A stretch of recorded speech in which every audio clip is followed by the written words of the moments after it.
তেওঁলোকে উজনি অসমলৈ মাছ প্ৰেৰণ নকৰে, বিশেষকৈ যোৰহাটৰ এই দৈনিক বজাৰখনত, আপোনালোকে কেনেকুৱা ধৰণৰ অসুবিধাৰ সন্মুখীন হ'ব? কিবা অসুবিধা হ'ব নেকি? একো অসুবিধা নহয়, আমাৰ ইয়াতে লোকেল মাছ ওলায়, বাহিৰৰ পৰা মাছ আহে, আপোনাৰ ফিচাৰী মাছটো নহ'লেও চলি যায়।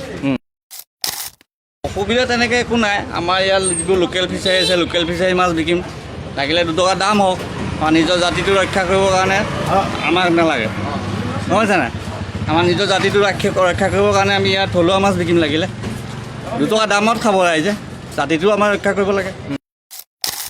নগা মাছবোৰ আৰু টেম্পাৰো নাইকিয়া, ধৰক 12টামান বজালৈকে নগা মাছবোৰ বেয়াই হৈ যায় আল্টিমেটলি। আৰু বেয়া হয় মানে অন্যান্য মানে অনেকখিনি প্ৰডাক্ট ব্যৱহাৰ কৰে, ধৰক অতি কম সময়ৰ ভিতৰত মাছবোৰ বেয়া হৈ যায়। ৰাতিপুৱা বেলা বা খুব বেছি 12 বজালৈকে ভাল হৈ থাকে, তাৰপিছত বেয়া হৈ যায়। বেপাৰীও বহুত মানে আশোৱাৰ সন্মুখীন হয় ধৰক। এইটো মাছত ইউৰিয়া দিয়ে, এইটো এসপ্তাহত ডাঙৰ হ'বৰ কাৰণে ইউৰিয়া খুৱাই মানুহক, সেইকাৰণে মাছটো ডাঙৰ হৈ যায় সোনকালে।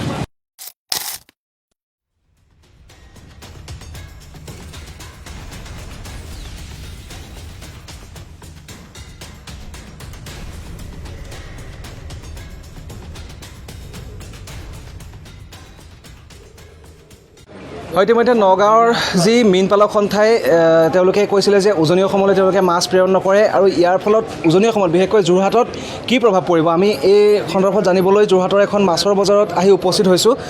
মোৰ লগত এগৰাকী মাছৰ বিক্ৰেতা উপস্থিত আছে। দাদা নমস্কাৰ। আমি এটা কথা আপোনালোকে নিশ্চয় জানিব পাৰিছে যে নগাঁৱৰ যি মীনপালক সন্থা তেওঁলোকে উজনি অসমলৈ বিশেষকৈ মাছ তেওঁলোকে নপঠাওঁ বুলি কৈছে। কি প্ৰভাৱ পৰিব তেওঁলোকে মাছ নপঠালে? একো নহয়, যদি নপঠায় তেতিয়া আগত পঠাই আছিলে, চলি আছিলে, এতিয়া যদি নপঠায় তেতিয়া চব চালানী মাছ বিকিব, ব্ৰহ্মপুত্ৰ মাছ বিকিব, সেইটোৱে কথা। মানে কিবা প্ৰভাৱ পৰিব নেকি ব্যৱসায়ত? তেনেকৈ আমাৰ ইয়াত নপৰিব। তেনেকৈ আপোনালোকে নগাঁৱৰ মাছ বিক্ৰী কৰে নেকি? কম খালি বিক্ৰী কৰে, কম খালি। আজিৰ পৰা তেওঁলোকে প্ৰেৰণ নকৰাৰ কথা আছিলে, আজি নাই অহা। আজি নাই। এতিয়া আপোনালোকে কি বিক্ৰী কৰি আছে? আমি চালানী মাছ বিকিছোঁ আৰু লোকেল কচ, বাহু, এইবিলাক ৰৌ, এইবিলাক বিক্ৰী কৰিছোঁ। ব্ৰহ্মপুত্ৰৰ মাছ এইয়া চাই লওক, তাত চাব পাৰিব, দেখা দিছোঁ। প্ৰভাৱ মানে তেনেকুৱা একো প্ৰভাৱ নপৰে? এনেকৈ নপৰে। আমি কমটি বিক্ৰীও মানে বেছি নিবিকোঁ আৰু কমটি যেনে মানে অলপ চলপ বিক্ৰী কৰোঁ, মানে যে আহিলে, নাহিলে চালানী মাছ বিক্ৰী কৰোঁ, লোকেল আছে লোকেল বিক্ৰী কৰোঁ। মানে এনেকুৱা একো কথা নাই যে নগাঁৱৰ পৰা মাছ নাহিলে ইয়াত ব্যৱসায়ত আপোনালোকৰ প্ৰভাৱ? ব্যৱসায় আমাৰতো একো নাই। কিছুমান মানে দুখীয়া শ্ৰেণীৰ মানুহ আছে, সেই দুখীয়া শ্ৰেণীৰ মানুহৰ কাৰণে অকণমান দিগদাৰ হ'ব। সেইটোৱে এই যিবিলাক এতিয়া ধৰি লওক চাইকেলত নি বিক্ৰী কৰে, তেওঁলোকৰ কাৰণে অকণমান দিগদাৰ হ'ব। আমাৰতো চালানী মাছ বিকিছোঁ, এইবিলাক লোকেল এইবিলাক আছে, এইবিলাক সেয়াকে বিকি আছোঁ। নগাঁৱৰ মীনপালক সন্থাই উজনি অসমলৈ মাছ নপঠাওঁ বুলি যে কৈছে, তেওঁলোকে মাছ যদি আজিতো নিশ্চয় চাগে নগাঁৱৰ মাছ নাই?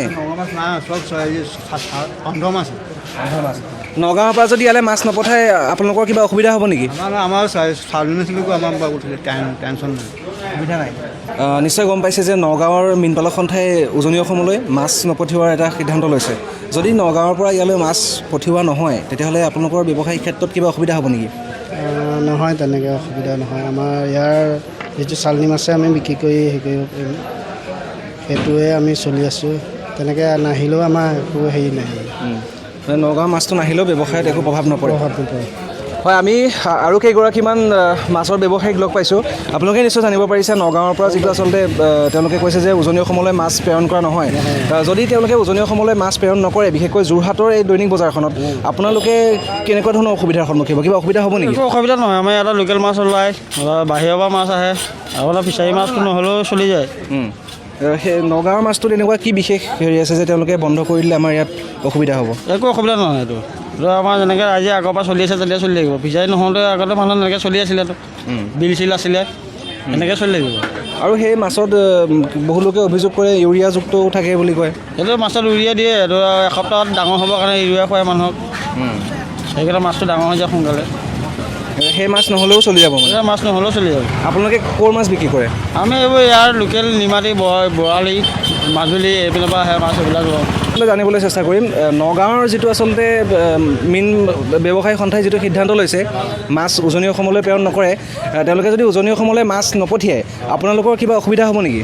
অসুবিধা তেনেকৈ একো নাই। আমাৰ ইয়াত যিবোৰ লোকেল ফিচাৰী আছে, লোকেল ফিচাৰী মাছ বিকিম, লাগিলে 2 টকা দাম হওক, আমাৰ নিজৰ জাতিটো ৰক্ষা কৰিবৰ কাৰণে আমাক নালাগে, নহয় জানো? আমাৰ নিজৰ জাতিটো ৰক্ষা কৰিবৰ কাৰণে আমি ইয়াত থলুৱা মাছ বিকিম, লাগিলে 2 টকা দামত খাব ৰাইজে, জাতিটো আমাৰ ৰক্ষা কৰিব লাগে। কথা হ'ল এইটোৱে। অভিযোগ কৰে যে ইউৰিয়াযুক্ত মাছো পঠায়। ইউৰিয়াযুক্ত আছে, সেইটো তেওঁলোকে জানিব, মীন পালনে জানিব। এতিয়া তেওঁলোকে মানে মাছ নপঠালেও আমাৰ ইয়াত যোৰহাটৰ একো অসুবিধা নাই। নাই, বেলেগ মাছ বিকিম, মাছকেইটা নপঠালে বুলি আমি চলিব নোৱাৰিম।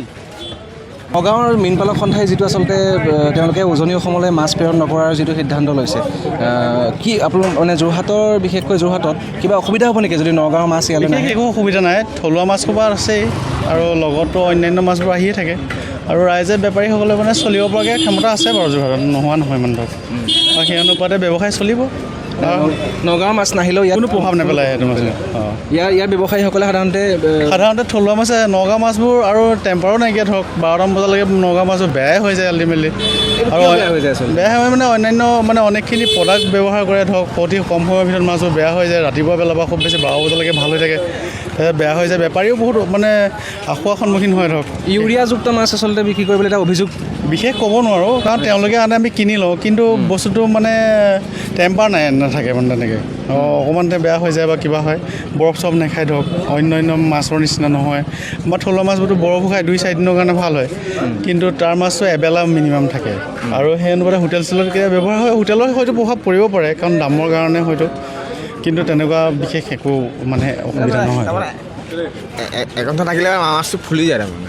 হয়, এয়া আছিল যোৰহাটৰ দৈনিক যিখন বজাৰ, এই বজাৰৰ পৰিৱেশ আমি দেখুৱাবলৈ চেষ্টা কৰিলোঁ। নগাঁৱৰ যিসকল মীন পালক সন্থা তেওঁলোকে যি সিদ্ধান্ত লৈছে যে তেওঁলোকে উজনি অসমলৈ, তেওঁলোকে কৈছে যে লাগিলে মাছ পচি যাব কিন্তু উজনি অসমলৈ নপঠাওঁ, আৰু সেই সন্দৰ্ভত আমি জানিবলৈ চেষ্টা কৰিলোঁ যে যদি নগাঁৱৰ পৰা মাছ যোৰহাটলৈ নাহে তেতিয়াহ'লে ব্যৱসায়ীসকলৰ কিবা অসুবিধা হ'ব নেকি, ব্যৱসায়ীসকলৰ ব্যৱসায়ত কিবা প্ৰভাৱ পৰিব নেকি, আৰু আমি যিসকল ব্যৱসায়ীৰ সৈতে কথা পাতিলোঁ তেওঁলোকে আমাক সকলোৱে এইটো কথা জানিব দিছে যে নগাঁৱৰ পৰা যদি ইয়ালৈ মাছ নাহে তেতিয়াও ইয়াৰ ব্যৱসায়ত কোনো ধৰণৰ প্ৰভাৱ নপৰে। যোৰহাটৰ পৰা ভিডিঅ' জাৰ্নেলিষ্ট নয়ন বৰাৰ সহযোগত সপোন বৰাৰ ৰিপৰ্ট, NJ মিডিয়া।